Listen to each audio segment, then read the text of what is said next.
chilling tales for dark nights.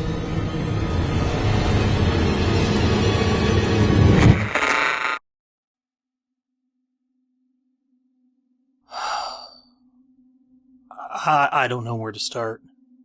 I know where I want to go, but not how to get there. I mean, how do you introduce something like this? How do you set it up? How do you get from point A to point B, when point B is bigger than anything, than everything? I just want to talk about what happened that day on the subway. Because that's all I think about anymore.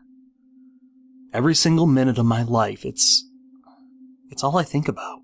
It's all I hear, and when I dream, it's all I dream about because there's nothing else anymore. I'm stranded in time on this one moment, and there's no past or future anymore. It's just the 2 minutes on the subway with that man. I would give anything to get away from this horrible moment, but I can't stop reliving it.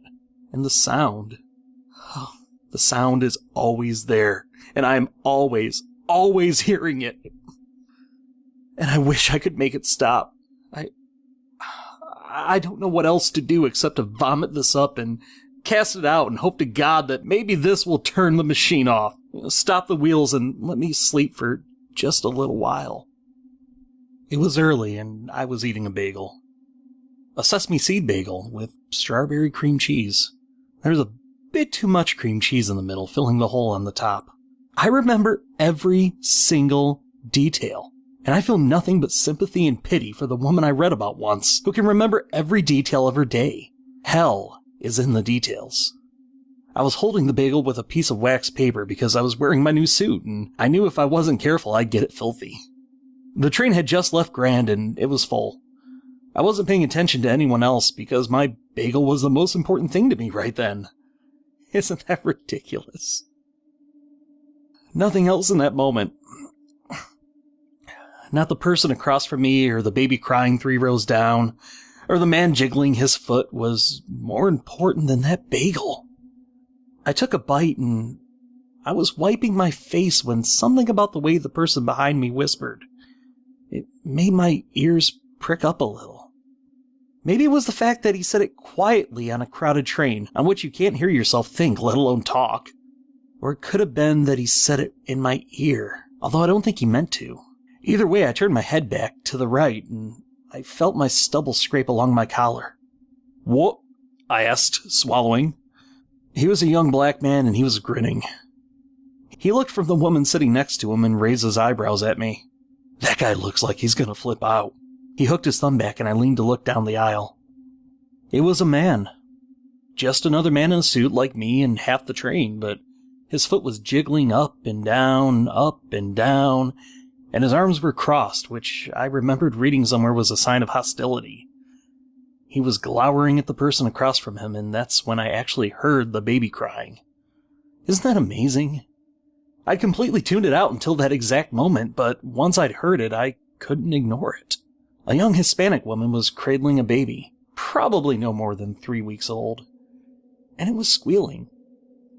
Babies that little sound like kittens, don't they? Like very angry kittens.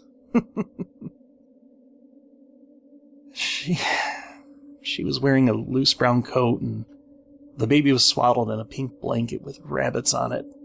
And she was touching it and saying something soothing, cooing at it, and no one else paid her any attention except that man. He couldn't stop looking at her. We should have known then.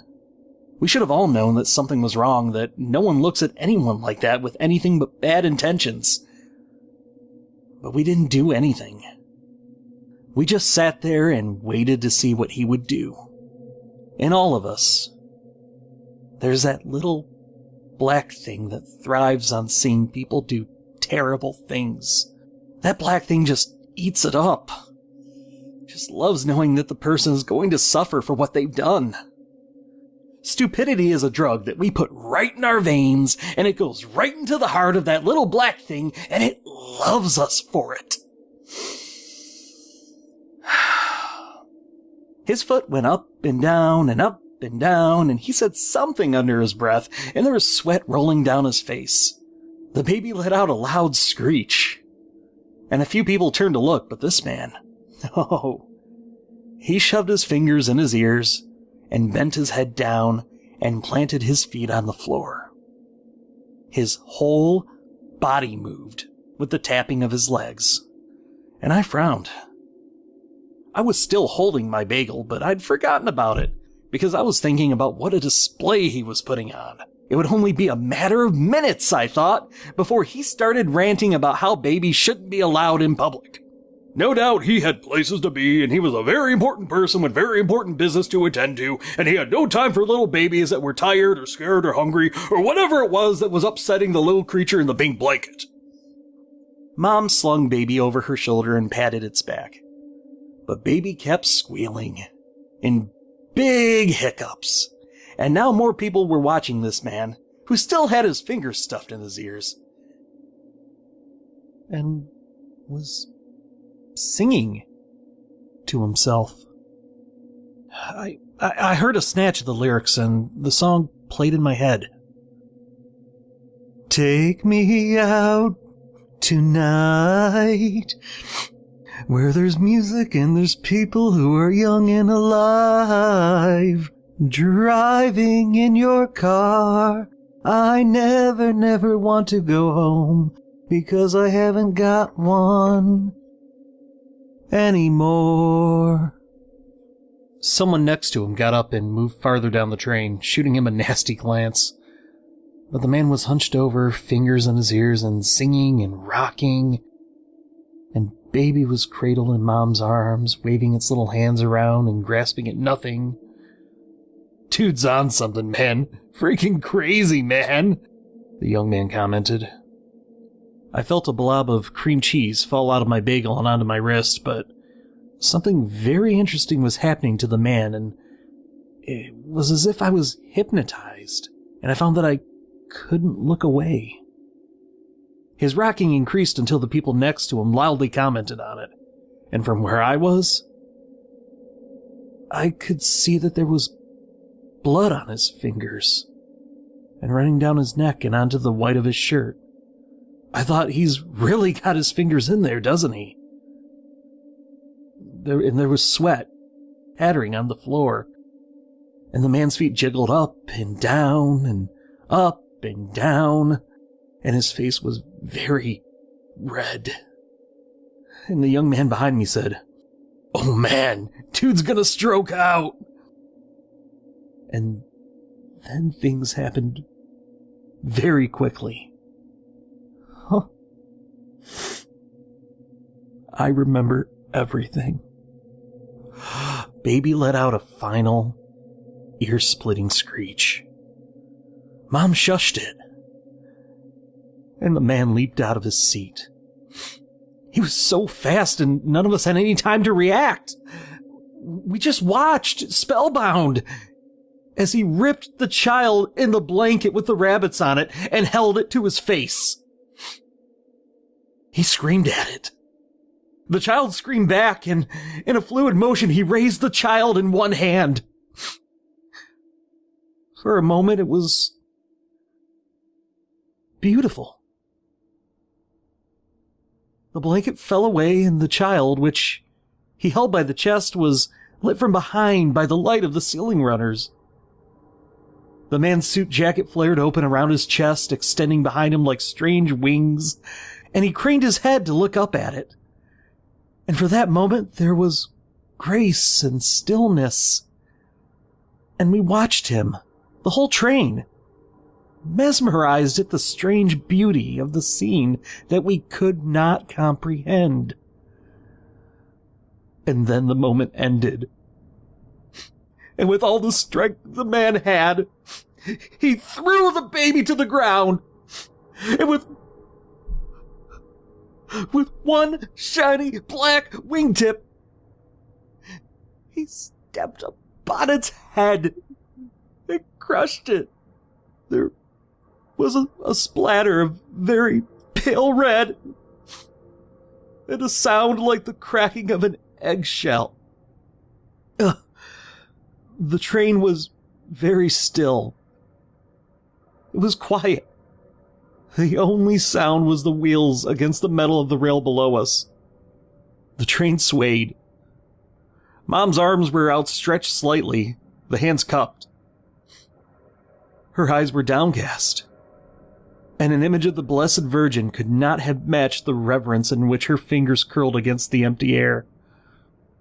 The man, his shoes still upon what remained of the child, breathed heavily, blood running out of the ear that I could see. We were all very still. Then the mother began to scream. An explosion of movement around the man, like the flurry of birds taking flight, startled him and caused him to blink rapidly. His face lost color and sagged, and his eyes went wide with shock. He lifted the shoe, which was caked in tissue and blood and hair, and a piece of skin was stuck to the bottom. It lifted the tiny body up slightly. He reeled back, and his legs struck the bench behind him, which he fell upon with all of his weight. Chaos. Absolute chaos. The mother fell to her knees and cradled the broken body. She screamed, and there was more pain in those screams than anyone has ever known. The young man behind me shouted something, got to his feet, and ran over, while his female companion collapsed in a dead faint into the aisle. Several people grabbed the man, who was clutching his chest. His eyes rolled and his face hung off his skull, and he was saying something, saying it over and over. I was not aware of moving closer, but I must have, because I could smell the acrid stink of him. And I could hear what he was saying. What did I do? What did I do? It's never been that bad before. What did I do? He tried to break out of the cluster of hands holding him to reach for the mother, who reared away and brought her child to her chest. The blood was pink and it stained her coat, and absurdly, I wondered if it would ever come out. I remember reading somewhere that blood could be removed with common soap, and I wanted to tell her this, but when I opened my mouth, nothing came out. I was still holding my bagel full of pink cream cheese, and she looked at it, and her wailing tore open the world. The man continued to scream, and from somewhere there was the sound of someone else yelling into a phone. Oh my gosh, I have a condition! I have a condition! I'm so sorry! Please, what did I do? What did I do? The bagel was soft in my hand, and when I crushed it, the cream cheese covered my fingers and palm, and I dropped it, hissing as if it were hot. What did I do? Oh my gosh, what did I do? From outside the windows came the flicker of the lights at the next stop. A crowd was waiting at the edge of the platform, and I thought how lucky they were that the policemen were there to push them back, so that they would never bear witness to the end of the world. And all the while, the mother split the air open, and the man continued to cry out against the hands that held him to the seat. What did I do? What did I do?